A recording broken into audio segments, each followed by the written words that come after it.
Hello friends, नाम है आयुष। दोस्तों आज हम लोग के हाथ में है सैमसंग गैलेक्सी S21, सैमसंग का एक प्रीमियम फोन जो कि S सीरीज एकदम लेटेस्ट है, S21 लेटेस्ट है और उसका एंट्री लेवल का फोन यानी कि S21 मेरे हाथों में आज।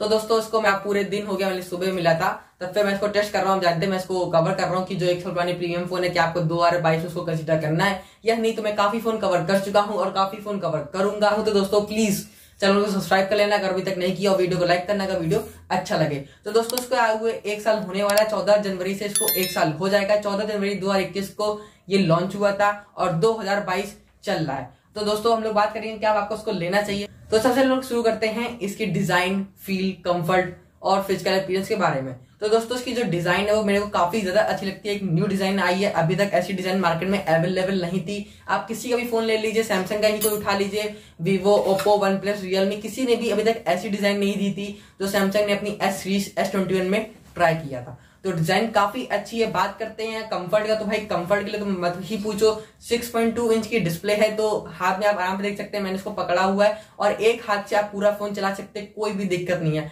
काफी हैंडी फोन है और जो छोटा है, कॉम्पैक्ट साइज है, इस वजह से मेरे को काफी अच्छा लगा। और बात रही प्रीमियमनेस की, तो भाई प्रीमियम है, मैं मना नहीं कर रहा। मेटल फ्रेम है और पीछे जो है थोड़ा सा मेरे को कौन ये देखने को मिलता है कि उसका जो बैक है ये प्लास्टिक बैक है। मीन्स प्लास्टिक अच्छी क्वालिटी का, ऐसा नहीं कि मीन्स 15-20 हजार वाले फोन की क्वालिटी नहीं है। प्लास्टिक की क्वालिटी काफी अच्छे से सैमसंग ने दी है, पर कहीं ना कहीं वो प्लास्टिक है। तो भाई हाथ में जब बिना कवर पकड़ो तो लगता है हाँ भाई प्लास्टिक है, क्योंकि जो गिलास होता है वो अलग ही एक इफेक्ट देता है और जब उसको ऐसे ठोकता है तो एक आवाज भी आती है, जो गिलास में दूसरी आती है और प्लास्टिक में अलग आती है। तो ओवरऑल देखा जाए तो अच्छा है, बस यही इसमें कौन है कि इसका जो बैक है वो प्लास्टिक का। और दोस्तों बात करें अगर इसके वेट की, तो ये 170 ग्राम्स का है। मीन्स बहुत ज्यादा भारी भी नहीं है, इसको आराम से एक हाथ से पकड़ भी सकते हैं। कहीं जा रहे हैं तो हाथ में पकड़ के ऐसे दिखा सकते हैं लोगों को, भाई मैं S21 चला रहा हूँ, या पॉकेट में पड़ा तो बहुत ज्यादा भारी नहीं लगेगा। आराम से लाइट फोन है, लाइट वेटेड है और जो साइज वो भी 6.2 इंच का है। तो भाई फिजिकली और अपीयरेंस, डिजाइन सब कुछ मेरे को ओके लगता है, बस बैक पैनल को छोड़ के। तो अब बात करते हैं डिस्प्ले की। तो दोस्तों इसमें फ्रंट में 6.2 इंच की डायनेमिक एमोलेड डिस्प्ले दी हुई है जो कि 120 हर्ट्ज की है। बात करें साइज की, तो इसमें 6.2 इंच का साइज है और जिसका रेजोल्यूशन है वो 1080p × 2100 पिक्सल्स के साथ आता है और 405 ppi है। तो मीन्स जो डिस्प्ले क्वालिटी है वो काफी ज्यादा अच्छी दी गई है। इतनी अच्छी डिस्प्ले क्वालिटी मीन्स आप सिर्फ हाई लेवल में एक्सेप्ट कर सकते हैं, और अगर इतनी हाई लेवल की डिस्प्ले क्वालिटी आप अगर एक्सपेक्ट कर रहे हैं किसी और फोन में, तो दोस्तों आपको 13 ही सीरीज में देखने को मिलेगी या 12 प्रो में आप जाएंगे। इतनी अच्छी डिस्प्ले क्वालिटी है। जो 120 हर्ट्ज है उसमें स्क्रॉल करने में अलग ही मजा आता है। HDR कंटेंट इसमें आप HDR10+ आराम से चला सकते, कोई दिक्कत नहीं आएगी। 1300 निट्स तक की पीक ब्राइटनेस है, तो अगर इसको धूप में भी चला रहे हैं, बाहर टेक्सटिंग कर रहे हैं या रिप्लाई दे रहे हैं किसी के मैसेज का, मीन्स बात वही हो गई, कॉल करनी, किसी कुछ भी काम करना है, आप आराम से धूप में कर सकते हैं, कोई दिक्कत नहीं। 1300 निट्स तक की पीक ब्राइटनेस देखने को मिलती है। तो इसकी जो डिस्प्ले है, तो डिस्प्ले काफी अच्छी है। बात करते हैं प्रोडक्शन की, तो गोरिल्ला ग्लास विक्टर की प्रोडक्शन दी गई है फ्रंट में, तो मीन्स टूटेगा भी नहीं और डिस्प्ले क्वालिटी भी एक नंबर। भाई मजा आ जाएगी चला के, कंटेंट एंजॉय करो, बाहर चलाओ या रात को देखो कुछ भी। और जो ब्लैक है ना वो एकदम डीप ब्लैक आते हैं, माइंड ब्लोइंग। तो भाई सैंपल आपने देखा ही होगा इतनी देर में, तो भाई मजा आ जाता है। डिस्प्ले वाइज ओके मेरी तरफ से, और हैंडी फोन है, 6.2 इंच की वजह से हैंडी है, ये मेरे को काफी अच्छा लगता है देखने को। तो बात करते हैं अगर ईयरपीस, हैप्टिक्स और वाइब्रेशन की, तो भाई जो आप जानते हैं जो S सीरीज है मीन्स प्रीमियम फोन है, इसका जो ईयरपीस है वो कहीं ना कहीं स्टूडियो का भी काम करता है। तो जो उसकी जो कॉल क्वालिटी है, मीन्स अगर आप किसी से बात कर रहे हैं तो आपको एकदम क्रिस्प क्लियर साउंड आएगी। ऐसा नहीं है कि आपको एकदम घुसेड़ना पड़ेगा। भीड़ में भी अगर आप खड़े हैं, ट्रैफिक में भी खड़े हैं, तो आप आराम से वहां भी बात कर सकते हैं, कोई दिक्कत नहीं आएगी। फुल वॉल्यूम करिए, ईयरपीस पे आराम से बात हो जाएगी, दिक्कत आपको कहीं से भी कुछ भी नहीं होगी। और अगर हो रही है भाई स्पीकर पे जा सकते हो। ईयरपीस क्वालिटी बहुत बढ़िया है, मजा आ जाएगी बात करके, वो मत पूछो। अब बात करते हैं वाइब्रेशन और हैप्टिक्स की, भाई वो भी बताने की जरूरत नहीं भाई। जितना अच्छा आप मतलब जितने पैसे खर्च करोगे उतना अच्छा आपको एक्सपीरियंस देखने को मिलेगा। तो इसका जो हैप्टिक्स है वो भी काफी अच्छा है। जो हैप्टिक्स होना चाहिए वही वाला हैप्टिक्स है, वो जो 15-20 हजार के फोन में जो वाइब्रेशन मोटर होती है वो वाला जो देते हैं वो चीज नहीं है। इसमें इंटीग्रेटेड हैप्टिक्स मिलता है और हर जगह अलग अलग हैप्टिक्स है। मीन्स अगर आप कीबोर्ड यूज कर रहे हैं तो वहां का हैप्टिक अलग है, बैक कर रहे हैं तो वहां का हैप्टिक अलग है, फोटो क्लिक कर रहे हैं तो वहां का हैप्टिक अलग आता है। तो मीन्स जो हैप्टिक्स है वो भी काफी अच्छे हैं। और वाइब्रेशन तो मत पूछो, आराम से फोन अगर जेब में पड़ा वाइब्रेशन मोड में तो आपको इंडिकेट कर देगा भाई कॉल या मैसेज आ रही है, आप अपना एक्शन देख लो। अब बात कर लेते हैं इसमें सिक्योरिटी की। मींस फोन आपने ले लिया, क्या सिक्योरिटी देखने को मिलती है? तो सबसे पहले जो सिक्योरिटी देखने को मिलती है वो है सैमसंग की नॉक सिक्योरिटी, जो कि आप जानते हैं काफी अच्छी होती है। हार्डवेयर प्लस सॉफ्टवेयर का इंटीग्रेशन होता है, उसको मिला के ही नॉक सिक्योरिटी बनती है और काफी ज्यादा फोन को सिक्योर रखती काफी फॉर्म फैक्टर्स में। मैं उसका कोशिश करूंगा एक अलग से वीडियो लाने का कि जो नॉक्स है वो 2022 में कैसे परफॉर्म करती, कैसे आपके फोन बचाती, उस पर अलग वीडियो मैं एक ले आऊंगा। फिलहाल जिसमें सिक्योरिटी है वो नॉक्स की भी दी जाती है। और बात करें फिजिकल सिक्योरिटी, मींस कोई फोन आपका ले गया, वो दुनियादारी ले लिया, तो इसमें आपको अल्ट्रासोनिक फिंगरप्रिंट स्कैनर देखने को मिलता है। जो FE आया S21 FE 5G एडिशन, उसमें आपको ऑप्टिकल फिंगरप्रिंट देखने को मिलता है। वहीं पे आपको S21 जो मेरे हाथ में है, इसमें आपको अल्ट्रासोनिक देखने को मिलता है। इसकी स्पीड भी काफी ज्यादा है। मैंने Note 20 भी ट्राई किया, उस पर वीडियो बनाएगा, वो भी चेकआउट करना मत भूलेगा।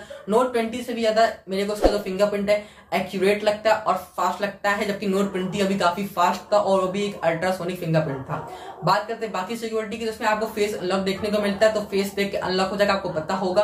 पैटर्न पासवर्ड लगा सकते वो कॉमन। तो सिक्योरिटी में आपको पता चल गया कैसा है फोन। सिक्योरिटी वैसे मेरे को काफी अच्छा लगा, फिंगरप्रिंट स्कैनर काफी फास्ट है, रिस्पॉन्सिव है। ऐसा नहीं है कि आप परेशान हो जाओगे, नहीं, बस टच करिए, हटाइए, तुरंत काम हो गया। यार ये वीडियो आते समय जो कुत्ते भौंकना शुरू करते हैं ना दोनों तरफ से, इधर उधर से, मतलब वीडियो किसी तैसी कर देते हैं और कब शांत होते पता नहीं चलता है। तो भाई प्लीज गाइस इसको मेंटेन थोड़ा कर लेना यार। ये लोग चिल्ला रहे हैं, इनको मैं नहीं कंट्रोल कर सकता। जो वॉइस मेरे हाथ में मैं उसको कंट्रोल कर सकता हूँ, पर ये दोनों मेरे कंट्रोल के बाहर है, तो इनको कंट्रोल करना इम्पॉसिबल है। अब बात करते हैं नेटवर्क की, मींस कनेक्टिविटी की। तो बात करें कनेक्टिविटी की, उसमें आपको ब्लूटूथ 5.1 देखने को मिलता है, जो कि मैं कहूंगा एकदम अपडेटेड है। मीन 5.2 सैमसंग चाहती तो दे सकती थी, पर उसे 5.1 दिया एक साल पहले, ठीक है, कोई दिक्कत नहीं है, आराम से आपको अच्छा आउटपुट देखने को मिलेगा। वाईफाई 6 देखने को मिलता है, वाईफाई 2.5 गीगाहर्ट्ज 5 गीगाहर्ट्ज दोनों सपोर्ट करता है, वाईफाई 6 भी देखने को मिलता है। तो मींस कनेक्टिविटी भी काफी अच्छी है, ड्यूल 4G प्लस को सपोर्ट करता है। तो अगर आप इस एरिया में जहाँ कैरियर एग्रीगेशन आता है तो आपको ये 4G प्लस का वहां साइन देगा। बात करते हैं 5G की, तो भाई काफी ज्यादा 5G बैंड को सपोर्ट करता है। आप यहाँ देख सकते हैं, मैंने यहाँ लिख दिए, मींस काफी 12-13 5G बैंड को ये सपोर्ट आराम से करता है। तो मींस अगर इन फ्यूचर 5G आता है और आप फोन सही सलामत रहता है आपके हाथ में, तो उसमें आप 5G यूज कर पाएंगे। और मोस्ट प्रॉब्ली मेरे को जो लग रहा है वो 2023 के जून जुलाई तक मेरे को लग रहा है कि आ जाएगा। मींस अब 1 से 1.5 साल बाद हम लोग को 5G चलाने को मिल जाएगा। तो 5G भी ओके है और 4G भाई टॉप नॉच है। कहीं भी आप जाओ आपको स्टैंड जो है अंदर फुल देखने को मिलेगा। तो जो नेटवर्क कनेक्टिविटी है वो भी काफी अच्छी है। और बात है जिसकी कनेक्टिविटी मींस चार्जिंग वाला सॉकेट USB है, वो USB 3.2 जनरेशन देखने को मिलती है, जिससे चार्ज होता है, वही वाला बात कर रहे हैं। अब बात कर लेते हैं दोस्तों इसके स्पीकर्स की। तो इसमें आपको स्टीरियो स्पीकर देखने को मिलता है, जो कि ट्यून किया है AKG ने। अगर आप सैमसंग का पुराना फोन चलाते हो यार, तो उसमें पहले AKG की ईयरफोन्स भी आते थे, S8, S9, S10 note series में, और आते था उनकी जो क्वालिटी होती थी भाई ईयरफोन्स की काफी ज्यादा अच्छी होती थी। उनकी वैल्यू की बात करें तो 6,500-7 हजार का आता था। तो भाई उसी कंपनी ने इसके दोनों स्पीकर को मींस इसके स्पीकरों को ट्यून किया है और काफी अच्छे से ट्यून किया। बट मेरे को एक जो देखने को मिला, जो मैंने Note 20 टेस्ट किया था, उससे मेरे को इसके स्टीरियो स्पीकर थोड़े से लाउड कम लगे। मींस लाउड है, मैं ये कह रहा लाउड नहीं, फ्लैगशिप सब पे लाउड है, पर Note 20 के मेरे को कहीं ना कहीं ज्यादा थोड़े लाउड लगते थे कंपेरिजन टू S21। ऐसा मेरा पर्सनल एक्सपीरियंस है। आपके साथ क्या ऐसा एक्सपीरियंस है आप चेकआउट करके बताइएगा। बाकी जितना मैंने इसको चेक किया पूरे दिन आज, तो मेरे को Note 20 का स्पीकर थोड़ा ज्यादा लाउड लगा था, बेस थोड़ा ज्यादा उसमें अच्छे से निकल के आ रहा था। अब क्या वजह थी कि ये साइज छोटा है, Note 20 का साइज बड़ा था, ये वजह है या कोई भी दूसरी वजह मेरे को नहीं पता, पर जो भी था वो मैंने आपको शेयर किया।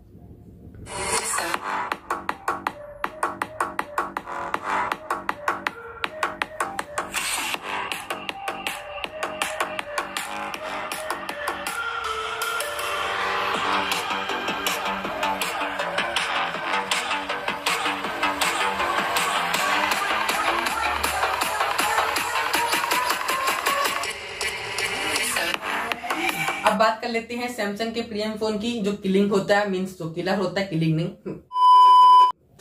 तो भाई कैमरा, इसमें आपको ट्रिपल कैमरा सेटअप देखने को मिलता है बैक में, और सिंगल कैमरा देखने को मिलता है फ्रंट में। बात करें बैक कैमरे की, तो 12+12+64 मेगापिक्सल का देखने को मिलता है।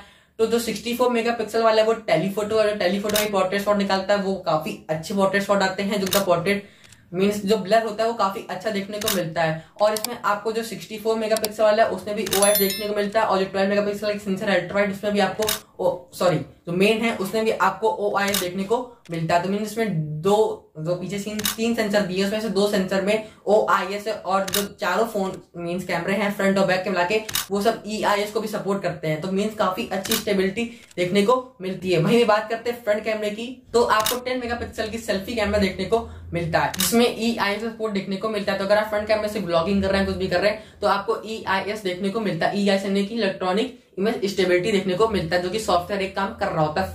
जो वीडियो होता है उसको थोड़ा क्रॉप कर देता है और जो वीडियो की जो मीन्स जो स्टेबलाइजेशन होता है वो थोड़ा इंप्रूव हो जाता है।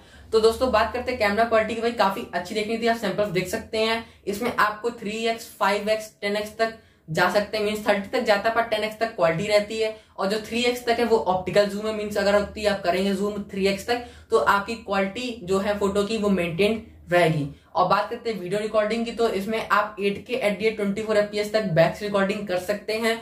वहीं में फ्रंट में आप 4K 60 FPS तक की रिकॉर्डिंग कर सकते हैं। तो इसमें कोई दिक्कत नहीं, डायरेक्टर व्यू देखने को मिलता है। तो व्लॉगिंग पर्पज से भी अगर आपको लेना चाहते हैं तो आप आराम से ले सकते हैं। नाइट शॉट काफी ज्यादा अच्छे निकल के आते हैं, डिटेल्स उसमें रहती है, आप नाइट शॉट भी चेकआउट कर सकते हैं। अल्ट्रा वाइड में डिटेल रहती है, अगर आप थोड़ा जूम कर रहे हैं, थोड़ा जूम करके फोटो में देख रहे हैं भाई कहाँ पे क्या है, तो भी आप आराम से देख सकते हो। तो कैमरा वाइज भी काफी अच्छा है। अब बात करते हैं परफॉर्मेंस की, तो दोस्तों आपको पता है सैमसंग इंडिया में अपने फ्लैगशिप में एक्सोनोस लगा के देती है, वहीं पे इंडिया के बाहर अगर वो फोन लॉन्च करती है तो स्नैपड्रैगन लगा के देती है। पर बाय मिस्टेक इस बार जो स्नैपड्रैगन 888 था वो भी ज्यादा स्टेबल नहीं था, हीट करता था। OnePlus 9 Pro का सबको पता होगा भाई कैसे उसको मतलब मीन्स क्या हुआ था, उसमें डिटेल देने की जरूरत नहीं है। तो देखा जाए जो 2100 एक्सोनोस ये 900 से कहीं ना कहीं काफी ज्यादा इंप्रूव है और स्टेबल है।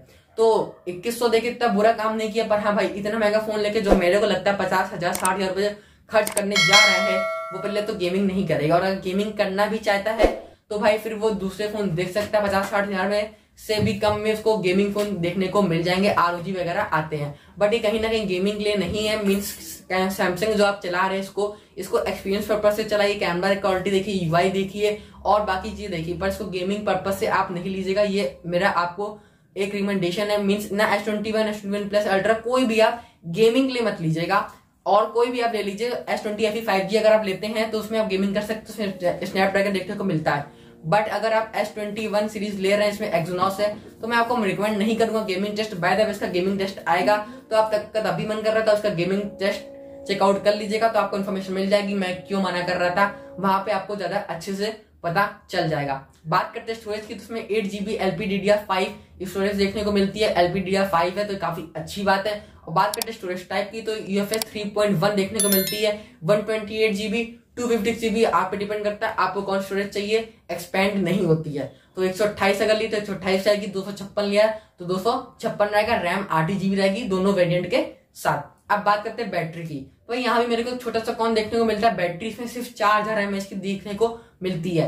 2022 में यार 4 mAh नहीं 4500 mAh एटलीस्ट देनी चाहिए, 4500 नहीं दे सकते, हैंडी फोन बना रहे थे तो 42,050 mAh या 4300 mAh तक देने की कोशिश सैमसंग को करनी चाहिए थी। तो बैटरी कहीं ना कहीं जो अभी है मेरी टेस्टिंग में पूरे दिन में मेरे को उसको शाम को थोड़ा सा चार्ज करना पड़ा जिससे कि मैं इसका वीडियो रिकॉर्ड कर सकूं। मैं थोड़ा इसको हैवी यूज कर रहा था जिससे कि मैं आपको काफी अच्छे से एक्सपीरियंस दे सकूं। तो अगर हैवी यूजर है तो आपको रात को एक बार इसको चार्ज करना पड़ेगा, बट नॉर्मल यूजर है तो आपका आराम से पूरे दिन निकाल लेगा। 4000 mAh की मैसिव बैटरी देखने को, सॉरी मैसिव नहीं है, 4000 mAh की बैटरी देखने को मिलती है। 25 वॉट की फास्ट चार्जिंग सपोर्ट करता है PD वाली, 15 वॉट की वायरलेस चार्जिंग सपोर्ट करता है और वायरलेस चार्जिंग शेयर भी करता है, मीन वायरलेस शेयर भी देखने को मिलता है। तो 4.5 वॉट उसकी रेटिंग है। तो दोस्तों ये सब रेटिंग है, IP रेटिंग भी देखने को मिलती है। तो दोस्तों बात करेगा कंक्लूजन की, कंक्लूजन क्या निकल के आता है, 2022 में इसको लेना चाहिए या फिर आगे बढ़ जाना चाहिए। तो मैं तो यही कहूंगा कि अगर आप वेट कर सकते हैं तो S22 के लिए वेट करिए, पर S22 कहीं ना कहीं महंगा आएगा और वो आने के बाद ये सस्ता हो जाता है। सबको पता है भाई जब नई सीरीज आएगी तो पुराने को सस्ता करना पड़ेगा तभी नया माल बिकेगा। तो अगर आप उसके लिए वेट करते हैं कि भाई एक सीरीज पुरानी लेंगे थोड़ा सस्ता मिल जाएगा, सेकंड हैंड मार्केट से भी लेना चाहते हैं तो सस्ता मिल जाएगा, तो फटाफट इसको रिवाइज करते हैं कि भाई कंक्लूजन क्या है। कंक्लूजन ये कि भाई डिस्प्ले क्वालिटी A1 है, कोई दिक्कत नहीं है, डिस्प्ले क्वालिटी एकदम बढ़िया है और हैंडी फोन है, इसलिए मेरे फिर डिस्प्ले में एकदम फुल पॉइंट्स हैं। बात करते हैं कैमरे की, भाई मेरे को कैमरे में भी कोई भी कमी देखने को नहीं मिली, टेलीफोटो हो, अल्ट्रा वाइड हो, जूम करना हो, वीडियो बनाना कोई भी दिक्कत नहीं है, सेल्फी भी आराम से 10 मेगापिक्सल से निकल के आ रही है। कैमरे के मेगापिक्सल मत जाना भाई, स्टोर जाना कैप्चर करना या फ्रेंड का लेना कैप्चर करना, तब देखना सेल्फी कैसी निकल के आ रही है। 10 मेगापिक्सल पे मत जाना। बस जो मेरे को कौन लग रहा है वो ये लग रहा है कि अगर आप हैवी यूजर हैं तो इसमें 4000 mAh की बैटरी दी है, तो आपको 2 बार दिन में चार्ज करना पड़ सकता है। अगर आप हैवी यूजिंग करते हैं, गेमिंग कर रहे हैं, रिकॉर्डिंग भी कर ली, एडिटिंग भी कर ली, मेरे तरीके दिन भर लगे रहोगे 24 घंटे, तो भाई आपको 2 बार चार्ज करना पड़ेगा। और अगर नॉर्मल यूजर है तो आप ले सकते हैं। HDR कंटेंट में देखने में मजा आ जाता है। 1300 निट्स की जो पीक ब्राइटनेस जब ये गेन करता है तो उस समय जो उसके कलर्स होते हैं ना वो एकदम बूस्टेड होते हैं और देखने में कंटेंट मजा आ जाता है। दोस्तों यही था वीडियो में। वीडियो अच्छा वीडियो को लाइक करना, चैनल सब्सक्राइब करना, बेल आइकन प्रेस करना, लेटेस्ट अमेजिंग वीडियोस कमेंट में बताना कैसा लगा वीडियोस। और सब्सक्राइब नहीं किया तो अभी सब्सक्राइब करो, काफी ज्यादा फोन्स में कवर करने वाला हूँ इस बार, और इसका गेमिंग टेस्ट देखना ना भूलना। मैं मिलता हूँ नेक्स्ट वीडियो में, bye bye, stay home stay healthy.